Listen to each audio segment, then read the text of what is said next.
Babes, welcome back. We love you, we see you, and honestly, if Bravo has taught us anything at all, it's that no dinner party has ever been improved by the phrase, "Can we all just be honest?" It is the absolute kiss of death to any civilized meal. Like, the second those words leave a housewife's heavily glossed lips, you just know glassware is about to shatter. Oh, absolutely. Somebody is going to be sobbing in a Sprinter van by midnight. It's inevitable.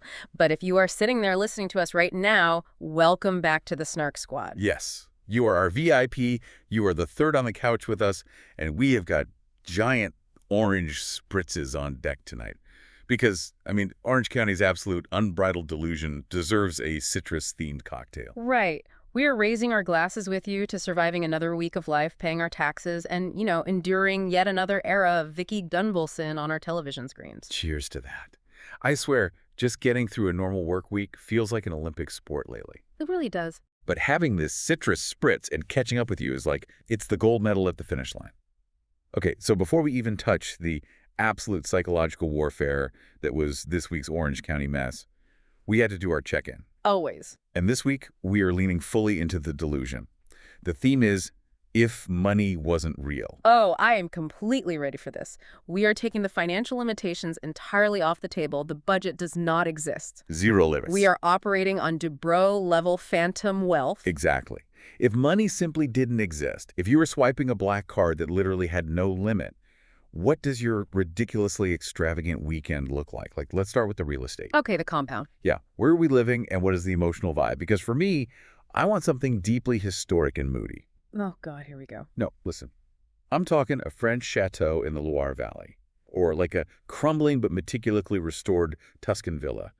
I want creeping ivy, I want secret gardens, I want to feel like a tragic heroine walking down a grand sweeping staircase in a silk robe, just dramatically crying over a warm croissant. Crying over a croissant. Yes. I want the house to have feelings, I cannot think of anything more exhausting than a house with feelings. Do you know what historic means? Character. It means drafts. It means Yep. century-old plumbing that backs up every time it rains. It means the creeping ivy is actively destroying the structural integrity of your mortar. You are ruining the fantasy. I am bringing logic to the fantasy. If money isn't real, my mansion is aggressively, almost clinically modern. I want an architectural masterpiece perched precariously on a sheer cliff in Malibu. Floor-to-ceiling glass, dark white, zero clutter, nothing soft anywhere. That sounds like a dentist's office. It sounds like peace. And I want a moat, Wait, hold on. A moat. Are we in medieval time? a literal functioning moat, with a drawbridge controlled by an encrypted app on my phone to keep people out. You cannot have an app-controlled drawbridge. If I am billionaire rich, my primary investment is in extreme isolation from the general public. I want delivery drivers to have to stand at the edge of the water and wait for the bridge to lower. I vehemently disagree with this philosophy. Wealth should be about bringing people together in beautiful spaces, not building a fortress of solitude. People are a liability. Which brings me to the next billionaire budget item. Yeah. Are you buying a mega yacht or a private jet first? Because if you want isolation, I already know your answer. Jet, without hesitation. And it is entirely based on the calculus of escape. The calculus of escape. Wow. A jet gets you away from people faster. A yacht, conceptually, just traps you on the water with your guests. You are literally a hostage on your own boat. A very luxurious hostage. And frankly, the timeline of yacht maintenance is absurd. Plus, have you watched Below Deck? I do not need a chief stew crying in my laundry room because the bosun didn't text her back while they're supposed to be steaming my linens. Give me a G650, a quiet pilot who does not make eye contact, and unlimited altitude. See, you are missing the absolute romance of the ocean. Yeah. I want the yacht. I want the massive, obnoxious multi-deck yacht parked right in the harbor of Monaco or like Positano. Of course you do. I want to host sunset parties where everyone is wearing linen and drinking vintage champagne and we dive off the back into the Mediterranean. I want the emotion of the ocean. I want to look at the horizon and feel something. What you are going to feel is seasick. Stop. You are going to complain about the humidity ruining your blowout. And then you are going to be trapped with 12 people who are all secretly fighting with each other about who gets the primary cabin. Let me have my delusion. Speaking of being trapped with people, you have to host a celebrity dinner party at this cliffside fortress of yours. Right across the moat. Yes, over the moat. Who is on the guest list? And the golden rule for this is it must include at least one completely unhinged Bravo star for entertainment. Who are you forcing across your drawbridge? Okay, well, my guest list is highly curated for maximum psychological warfare.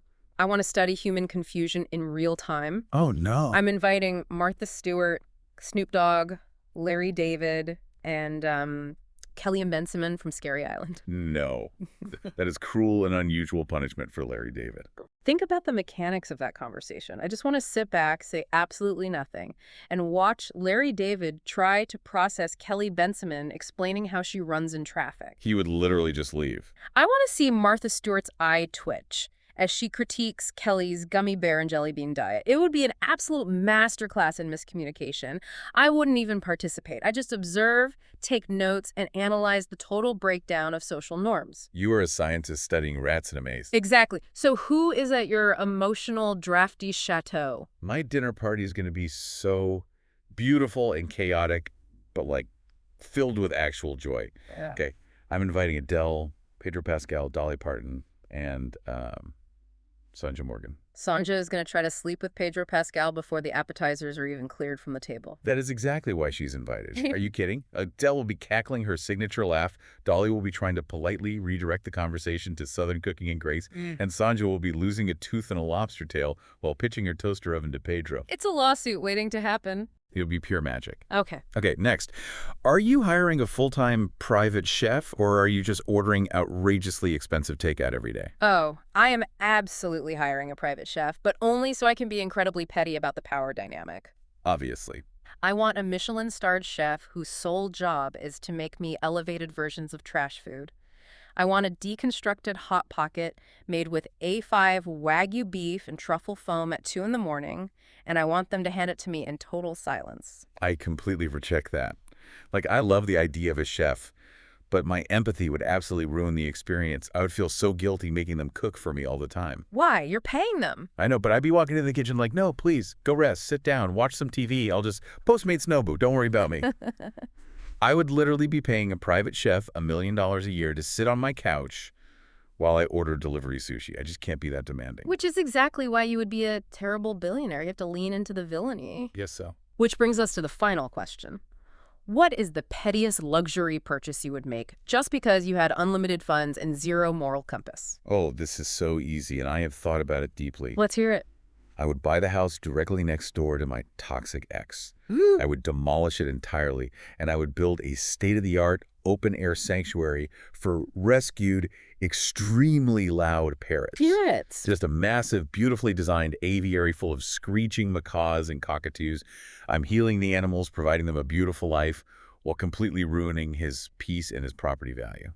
It's an emotional win-win. That is vindictive, highly targeted, and honestly, I actually respect the strategic deployment of exotic birds. Thank you. What's yours? My petty purchase?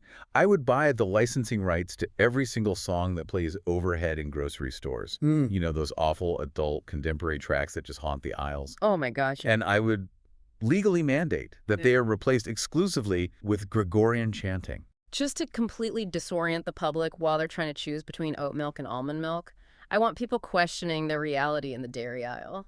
You are a menace to society. I love it. But let's bring that main character energy into our next check-in. Bravo confessionals. Yes, the chair. If you were sitting in your own Housewives confessional chair this week, what would your opening line be? For you listening, picture us staring straight down the camera lens, fully contoured, maybe holding a prop, filming a reunion-level read. Yeah. We need one dramatic complaint about your week, one completely unserious opinion, and one thing you are irrationally passionate about. I will take the floor. So, clearing my throat, glaring into the imaginary lens, my dramatic complaint, the fact that I had to manually reset my Wi-Fi router 3 times this week is a catastrophic failure of modern infrastructure, and I am currently drafting a multi-page cease and desist to my internet provider. Oh my God. My unserious opinion. Any iced coffee that costs more than $7 should legally come with a complimentary foot massage and a written apology. And my irrational passion, the timeline of the Salem witch trials. I've been down a Wikipedia rabbit hole since Tuesday, and I have the receipts proving Cotton Mather was nothing more than a colonial clout chaser. Wait, I actually love the Cotton Mather take. That is so niche. But I have to push back on the Wi-Fi router. Resetting the router is humbling. It grounds you. It reminds you that we are all just at the mercy of the blinking green lights. I do not want to be humbled by a green light. Well, it's good for you. Mm-hmm. Okay, my turn. Adjusting my imaginary plunge neckline, smirking at the lens. My dramatic complaint: I dropped a single blueberry under my refrigerator on Monday. And I know it's there, it's slowly decaying, it's plotting against me, and I am emotionally paralyzed by the thought of reaching under there to get it. Just move the fridge. I can't. Okay, my unserious opinion.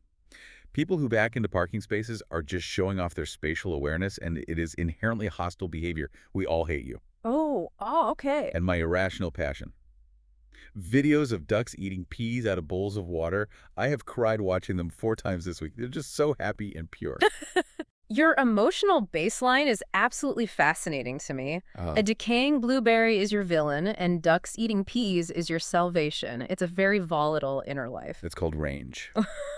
Okay, final intro check-in before we dive into the OC mess. This week's main character moment. Did you accidentally feel like the main character of a reality show this week? Did the invisible cameras catch you doing something flawless? I absolutely did, and it was entirely based on establishing dominance. As always. I was walking out of a very tense, overly bureaucratic meeting at work. I had just delivered a completely deadpan factual correction to someone who was actively trying to rewrite history, and I did it with printed receipts, obviously. I know you did. I walked out of the glass conference room doors, and exactly as the doors swooshed shut behind me, sealing my victory, the chorus of Gimme More by Britney Spears started playing on my headphones. Yes. I didn't look back. I just strutted to the elevator. It was cinematic. I felt like I was in a slow-motion transition shot going to a commercial break. The timing was just too perfect to be an accident. That is giving final boss energy. You neutralized the threat and got a soundtrack. My main character moment was much softer, but honestly, so validating. I was parallel parking on a really busy street. You know how stressful that is when cars are waiting behind you, judging your every angle? The worst. The pressure is immense. You immediately forget how a steering wheel functions. Exactly.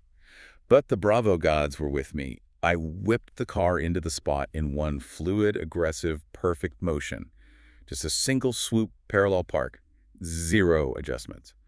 And as I turned off the engine, a woman walking her golden retriever on the sidewalk actually stopped, made eye contact with me, and gave me a slow clap. I don't believe you. I swear. I rolled down the window and yelled, "Thank you! I've been practicing."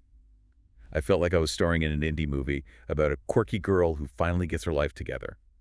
It just proves that life is infinitely more fun when you romanticize the little moments and act like you have a Bravo camera crew following you around, capturing your tiny victories. If you aren't mentally narrating your own life in a confessional voiceover, you are leaving joy on the table. Exactly. But babes, enough about our own imaginary housewives' careers. Let's head to Orange County, because somebody's about to flip a table emotionally, if not literally. We are diving into Season 20, Episode 2, and we start out with a little fitness moment that immediately devolves into chaos. Shannon, Jen, and Gina decide to go to a millennial bungee fitness class. God. For the uninitiated, this involves strapping yourself into a high-tensile harness attached to the ceiling and bouncing around the room like Peter Pan on a sugar high. It requires immense core strength and spatial awareness. Which is exactly why I was crying laughing. Yeah. I genuinely, deeply empathize with Shannon's absolute lack of coordination here. It is giving physical comedy gold. It really is. She is just suspended in the air, limbs flailing, completely bewildered by the concept of gravity. It's so endearing. I mean, I would be exactly the same way. You put me in a harness, I lose all motor function, my body would just go limp. It is brilliant physical comedy, but let's be analytical about Shannon's brand for a second. We need to examine why this works so perfectly for her. She is basically Charlie Chaplin in Spanx. Yes. She has built an entire decade-long career on being panicked, flustered, and slightly off balance. I saw the internet already comparing her physical struggles in this bungee class to the elderly woman in those jacuzzi bath remodel commercials. Oh my God, the ones where they can't lift their leg over the tub? You know the ones, where they look absolutely terrified of the bathroom. Yeah. That is Shannon Beador in a harness. But she commits to the bit. She doesn't try to look cool, and that's why she's top-tier reality television. I completely agree, and that kind of physical vulnerability is exactly what Shannon brings to her brand, which perfectly segues into the absolute highlight of early season episodes, the taglines. Do it. We finally got the Season 20 taglines, and we need to break them down with ruthless snark. Let's start with Heather Dubrow. Her tagline is, "My motives are like my taste, best left unquestioned." Okay, I have a massive problem with the fundamental logic of this tagline.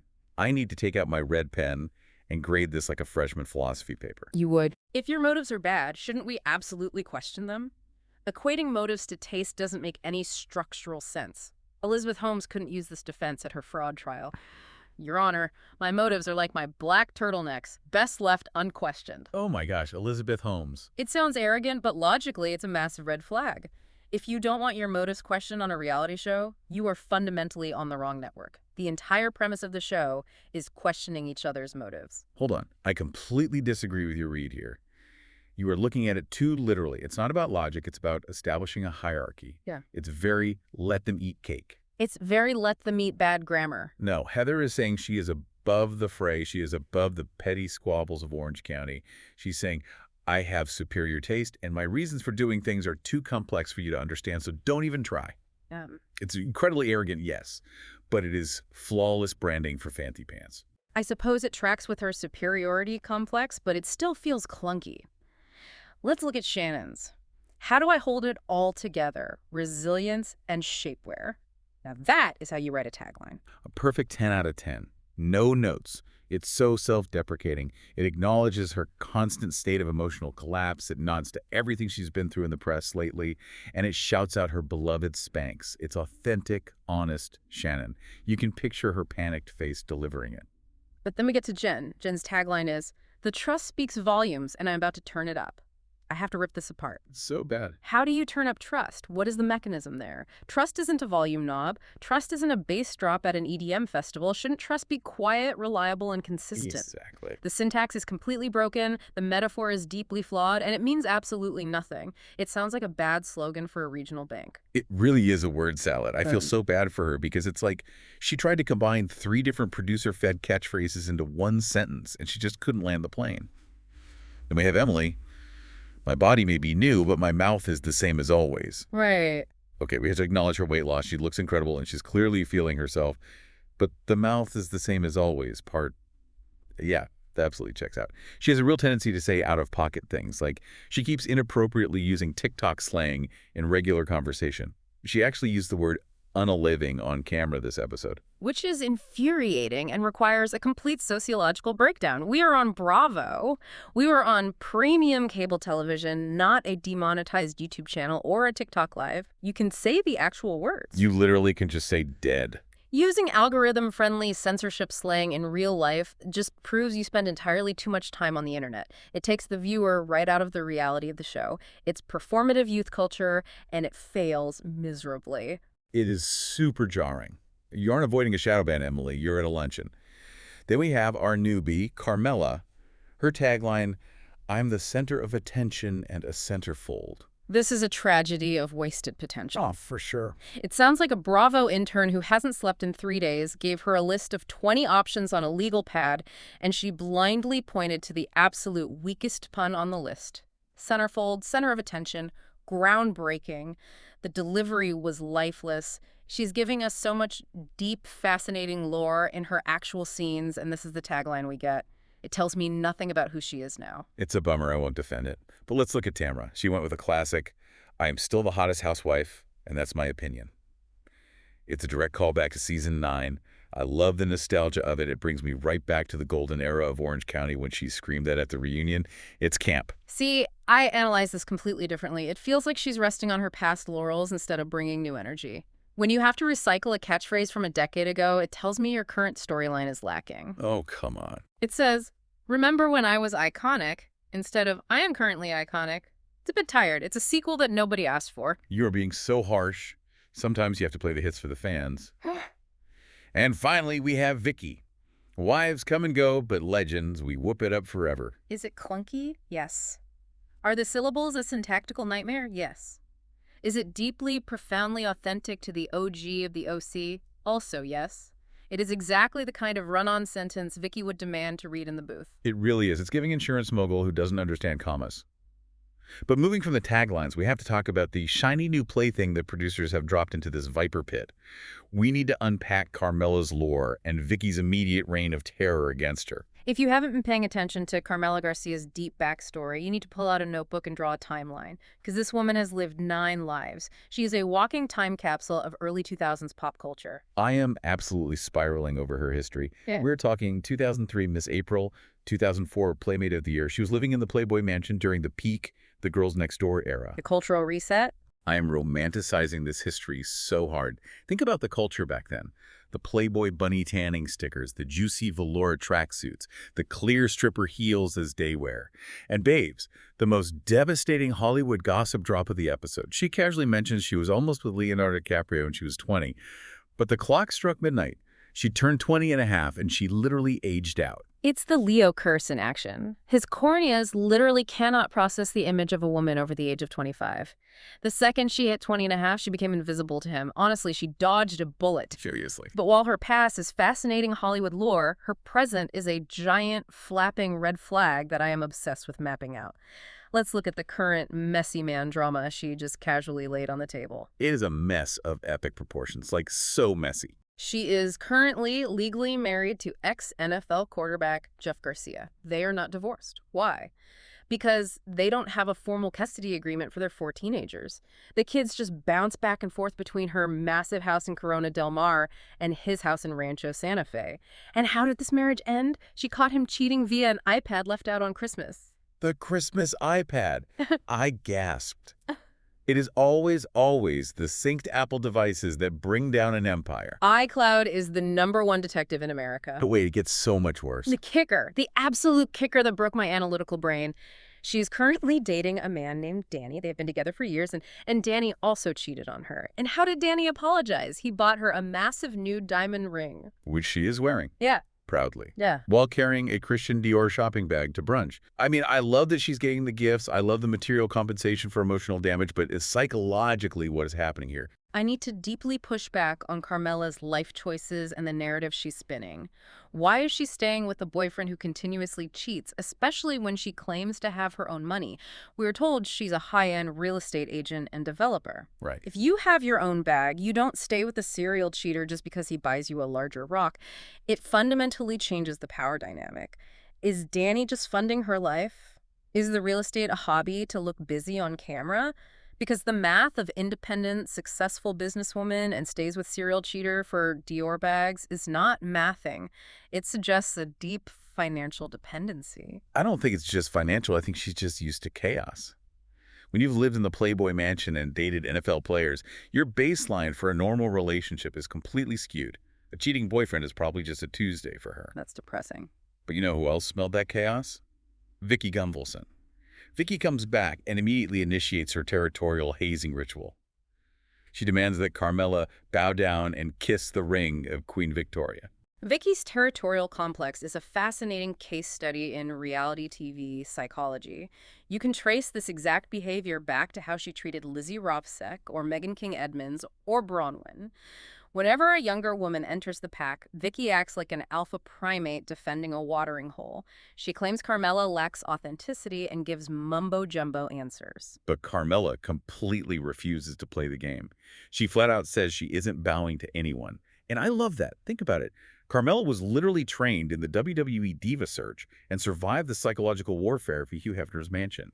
She is totally unfazed by Vicki Gunvalson yelling at a mid-tier restaurant. She's numb to it. Exactly. Yeah. Vicki thinks she's intimidating, but Carmella has taken imaginary chair shots to the back from professional wrestlers. A blonde woman from Coto de Casa yelling about insurance fraud is not going to break her. Let's call it what it is. Vicki is projecting massive insecurities. Vicki is deeply threatened by a younger, arguably richer woman with a wilder past coming in and taking the spotlight. Vicki wants to be the most interesting person in the room, but her lore is, I work hard and I yell at a fax machine. The fax machine. Carmella's lore is Leo DiCaprio, the WWE and NFL iPad cheating scandals. Vicki cannot compete with the sheer volume of that lore, so she attacks the character. She tries to make Carmella feel small so Vicki can feel big. It's classic Vicki. She needs to be the matriarch. But while Tamra is backing up Vicki against Carmella, Tamra has her own massive fires to put out. Let's look at how Tamra controls her friendships, because this brings us to the podcast wars. Tamra versus Emily. This is a dispute taking place entirely over the 2 T's and At Pod iHeartRadio RSS feed, which is perhaps the most niche, meta, modern-era Housewives fight we've ever seen.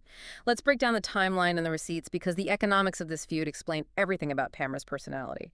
Emily launched her podcast originally called Legally Brunette, now rebranded to Till Death Do Us Part, with her husband Shane on Tamra's existing RSS feed. Right. And Tamra feels that Emily is wildly ungrateful for the exposure that massive network gave her. But Emily feels that Tamra totally crossed the line by talking trash about her download numbers and mocking her success at the season 19 reunion. Because Tamra is being a classic hypocrite here, and we need to examine the business model. Tamra put Emily on that feed because having more content on the network drives up total downloads, which increases the ad revenue share for the network. It made them both money. Oh, total. Tamra didn't do this as a benevolent charity for Emily Simpson. She did it as a calculated business move to boost her own network's valuation. So for Tamra to weaponize it and call Emily ungrateful while simultaneously trashing the show's performance on national television, it shows Tamra's deep pathological insecurity. She treats favors like a mafia tax. If you succeed, you owe her your life. If you fail, she mocks you for being weak. There is no winning with Tamra's calculus. I hear the cold logic of the RSS feed, but I am entirely focused on the emotional resolution of this, which was shockingly brought to us by none other than Shane Simpson. Shane of all people. Shane gives Emily this bizarre but incredibly effective emotional solution. He tells her to just write Tamra a handwritten thank you card, put it in writing, hand it to her, stroke her ego, and completely neutralize the narrative. And babes, it worked. It was a tactical checkmate by Shane. He understood exactly what Tamra's ego required, a physical, tangible artifact of submission. It really was brilliant. I am swooning over the fact that Emily and Tamra actually sat down. Emily handed over the card, acknowledged the platform. Tamra apologized for the reunion comments, and they hugged it out. It happened so quickly. I was screaming at my TV, why can't Beverly Hills resolve a fight in one episode like this? Seriously, Beverly Hills would have dragged the thank you card gate across a 22-episode season. Oh, absolutely. They would have hired handwriting experts to analyze the sincerity of Emily's font and had a 3-part reunion just about the choice of cardstock. Beverly Hills would have accused Emily of using toxic ink to poison Tamra. It's true, the pacing in OC is incredibly refreshing. They fight, they scream, they hug, they move on to the next fight. It's so refreshing. But while Tamra is burying the hatchet with Emily, she is simultaneously sharpening a massive butcher knife for Heather Dubrow. Which brings us to the core conflict of the season, the box of friendship and Jen Pedranti stirring the pot. To understand this feud, we have to look beyond what Bravo is showing us and drop some messy, behind-the-scenes context. If you listen to former cast member Katie Janela's recent claims, there is a massive off-camera power dynamic at play here. Heather Dubrow allegedly controls the narrative with an iron, manicured fist. I'm listening. She supposedly hosts private press events for reality TV bloggers with expensive champagne and hors d'oeuvres, obviously specifically, to plant storylines, trash her castmates, and curate her own image before the season even airs. I kind of love a PR mastermind. It's so devious, like it's very Gossip Girl. It gets deeper. Terry Dubrow goes on major Hollywood trade publications like Variety, giving interviews where he acts like he's a Bravo executive talking about the meta-narrative of the show and diagnosing the cast's behavior. So the underlying question is, does Tamra actually fear Heather? Tamra attacks everyone relentlessly, but she treads very lightly around Heather's immense wealth, her deep media connections, and her highly litigious nature. Tamra knows she can't outspin Heather. That totally shifts how you watch their interactions. It's like watching two mob bosses who have a truce. So let's look at the sit-down. Jen Pedranti runs to Tamra and tells her that Heather was talking behind her back. Specifically, that Heather said she compartmentalizes Tamra and puts their friendship in a box. Which is a completely rational, well-documented psychological concept used in cognitive behavioral therapy. Right. It's healthy. But Tamra confronts Heather, and Tamra immediately goes full victim mode. She literally yells at Heather, "You make me feel like a serial killer." Which is an incredible, unhinged leap in logic. How do we go from, I compartmentalize our friendship, to, I am Jeffrey Dahmer? It's so dramatic. But honestly, I think Heather is actually being incredibly mature here. I am fully team Heather on this. It's called having healthy boundaries. You can love a deeply toxic, messy friend, but you put their bad behavior in a box so it doesn't poison the rest of your life. Right. Heather's saying, I love the fun Tamra. We have a great time drinking, but I put the backstabbing, podcast viewed Tamra in a box on a high shelf. That is emotional intelligence. It is, but let's be fair to Tamra's read on Heather, because Tamra isn't entirely wrong in her assessment. Tamara calls Heather a people pleaser who fundamentally changes her personality depending on the room she's in. And that is accurate. Heather is highly produced. She does curate her personality. Why?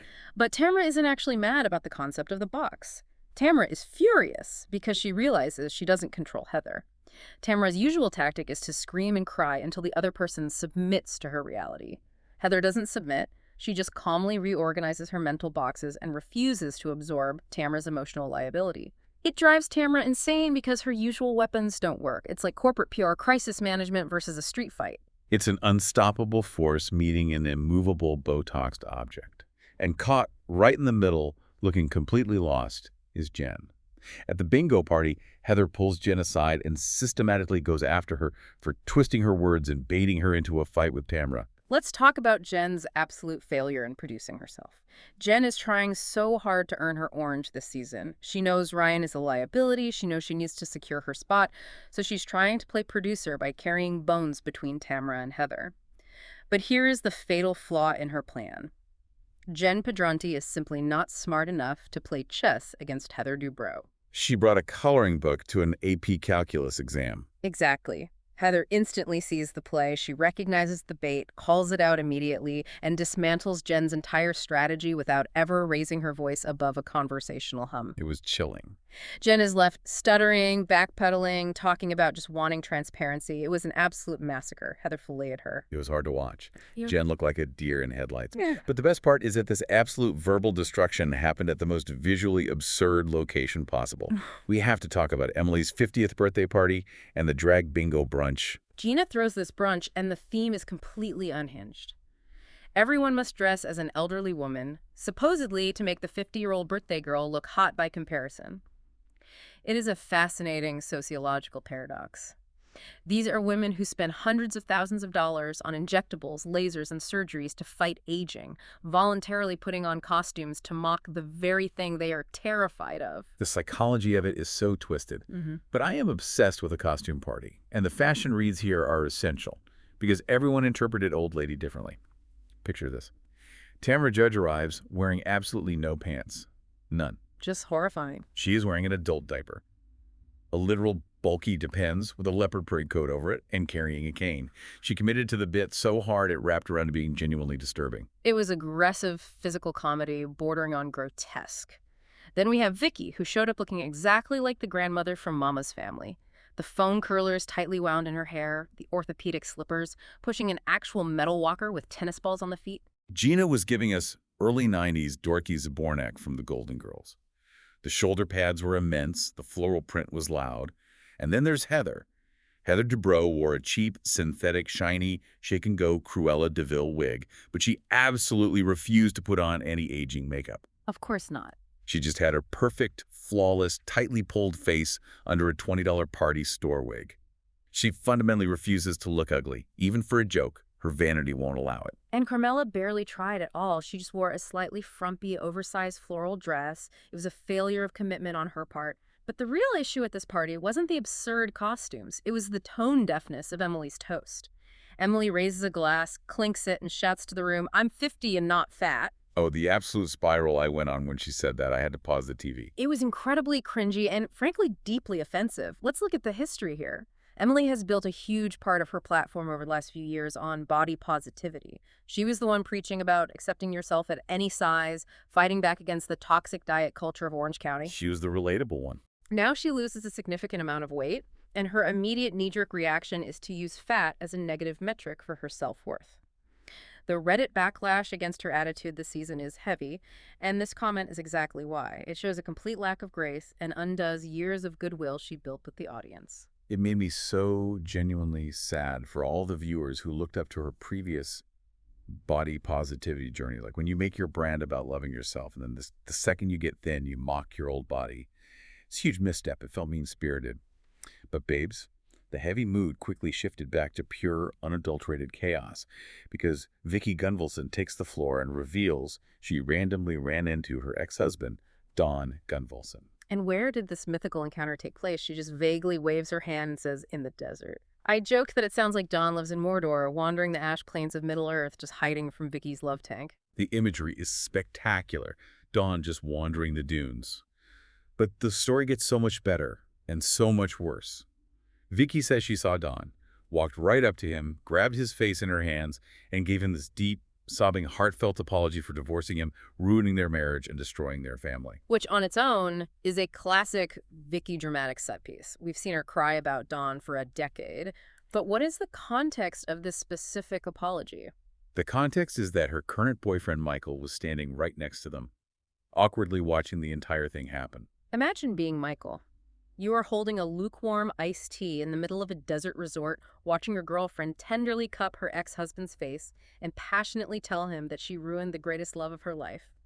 The absolute lack of situational awareness is staggering. It is disrespectful to Michael, it is unfair to Don, and it is entirely self-serving for Vicky. I was crying, laughing at the absolute delusion. I love a dramatic apology. I really do. Love when people own their mistakes. But doing it while your current partner is standing 3 feet away, shifting his weight uncomfortably, is peak, unadulterated Vicky chaos. Yeah. You cannot write this stuff. It is better than scripted television. And it reveals the core psychological truth about Vicky that she has been running from for years. No. She will always regret losing Dawn because Dawn was boring and Dawn was safe. Yeah. And boring and safe is exactly what an erratic, highly anxious personality like Vicky actually needs to stay grounded.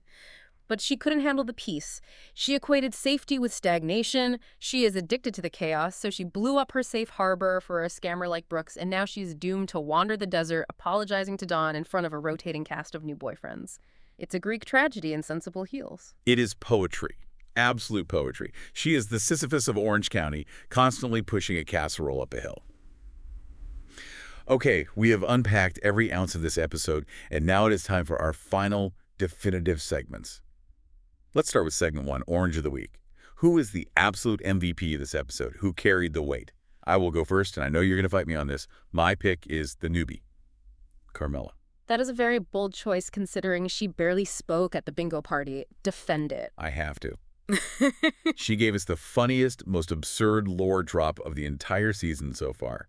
She casually mentions that her man bought her a massive new diamond ring after cheating on her, and she delivers this devastating information completely deadpan while holding a Christian Dior shopping bag, totally unbothered by the judgment of the table. True. She isn't crying, she isn't asking for pity, she's just stating facts. And more importantly, she completely stood her ground against Vicky's hazing. She didn't flinch. She told Vicky no. For a rookie to come in with that level of armor and that level of messiness, she is my MVP. She is giving us everything we need. I see your point about her standing up to Vicky, but I have to fiercely disagree with your pick. My orange of the week is Shannon Storm's Beador, purely for the physical comedy of the bungee cord class. While the rest of the cast is desperately trying to string together coherent, producer-driven storylines about RSS feeds and podcasts, Shannon is just spinning upside down in a harness, screaming about her lack of core strength. She was a mess. She didn't have to argue with anyone. She carried the entire visual humor of the episode on her back. Or rather, on her tightly wound bungee cord. She reminded us that reality TV is supposed to be funny. Okay, fair play. Charlie Chaplin in Spanx earns your respect. It was visually stunning. But let's move to segment 2, receipts, proof, timeline. We need to adjudicate the biggest argument of the week. Heather versus Jen versus Tamara. Break it down for me. Who was right, who was wrong, and who actually owed an apology? The calculus here is actually very clear if you remove the screaming. Heather was 100% right. Having boundaries with a volatile, untrustworthy person like Tamara is healthy and necessary for survival. Compartmentalizing is a survival tactic, not a betrayal. Heather was protecting her peace. Agreed. I completely back Heather's right to have a box. So who was wrong? Both Jen and Tamara, but for entirely different reasons. Jen was wrong for amateur pot stirring. She took a highly nuanced conversation about boundaries and tried to clumsily weaponize it into a binary. She's talking trash about your narrative just to secure her spot on the show. But Tamara was equally wrong because she immediately weaponized Jen's gossip without ever stopping to ask Heather for context. Tamara just wanted an excuse to scream. So in this triangle of chaos, who owed the apology? Jen owed Heather a massive apology for betraying a confidence to score cheap reality TV points. And to her credit, Jen did give that apology at the bingo brunch when Heather cornered her.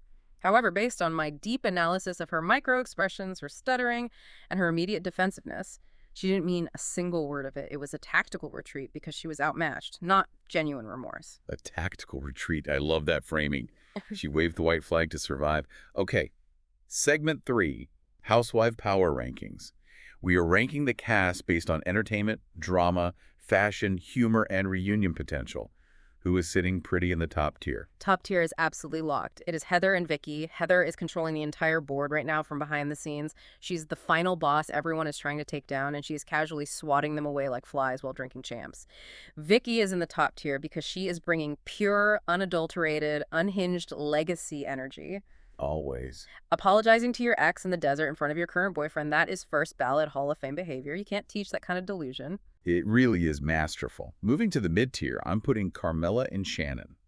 Carmella has massive potential, her lore is incredible, she's rich, even if her taste in men is terrible. And Shannon is just always reliable for a mess. You need Shannon to keep the wheels greased and the comedy flowing. Which leaves the bottom tier, Emily and Gina. I am sorry, but the manufactured podcast drama is putting everyone to sleep. Fighting about an iHeartRadio RSS feed is not premium cable television. It's a LinkedIn dispute. They need to clock in and give us real stakes, real emotional vulnerability, or they're going to get completely lost in the shuffle of these bigger personalities. I hate to agree because I want everyone to win, but they really do need to step it up. The podcast fight is dry. Okay, our final segment, next week's predictions. What is your biggest prediction for the fallout of this episode? Where are we heading? I'm looking very closely at Carmella's Dior bag from the brunch. In the previews for next week, Emily makes a snarky comment about performative gifting. I guarantee you, Carmella bringing a designer bag to a casual brunch where literally no one else brought gifts is going to cause a massive, petty fight about wealth signaling. The established women are going to accuse her of trying to buy their friendship, and Carmella is going to be genuinely confused because Dior is just her baseline. Oh, I can absolutely see that happening. It's going to be a clash of economic classes. My prediction is about the next friendship to implode. I think Shannon and Tamra are on a high-speed collision course. Shannon is clearly befriending Carmella.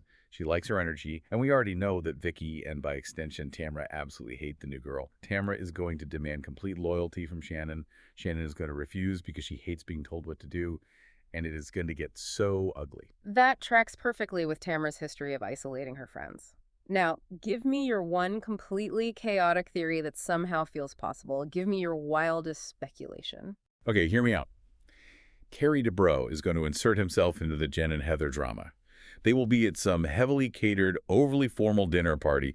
Tensions will rise over the box comment, and Terry is going to lean over his plate of Chilean sea bass and give an unsolicited, on-camera, medical and psychological diagnosis of Jen's pot-stirring behavior. He's going to call it a pathological need for validation stemming from her divorce or something equally devastating, and the entire table will absolutely explode. I can picture the exact smug, satisfied look on his face as he delivers it. He loves playing the omniscient narrator. It is highly probable, and it will be infuriating to watch. It's bound to happen. He can't help himself. Well, that brings us to the end of our massive breakdown, but if you are sitting there listening to us, this is where we turn it over to you. We want you to think about who your MVP of the episode was. Was it Carmella holding her ground or Shannon suspended in the harness? We also want you to consider which housewife you are genuinely rooting for this season, because the alliances are shifting rapidly. And most importantly, if you were cast on Bravo tomorrow and had to sit in that chair, what would your opening confessional catchphrase be? Don't hold back, make it messy. I want you to mentally draft the most dramatic catchphrase possible. Thank you so much for catching up with us over cocktails. Remember, if you love breaking down the delusion with us, hit subscribe and share this with another Bravo-loving babe in your life who needs to unpack the box of friendship. Until next week, keep your motives unquestioned and your moats fully operational. Stay shady, stay fabulous, and we'll see you on the Snark side.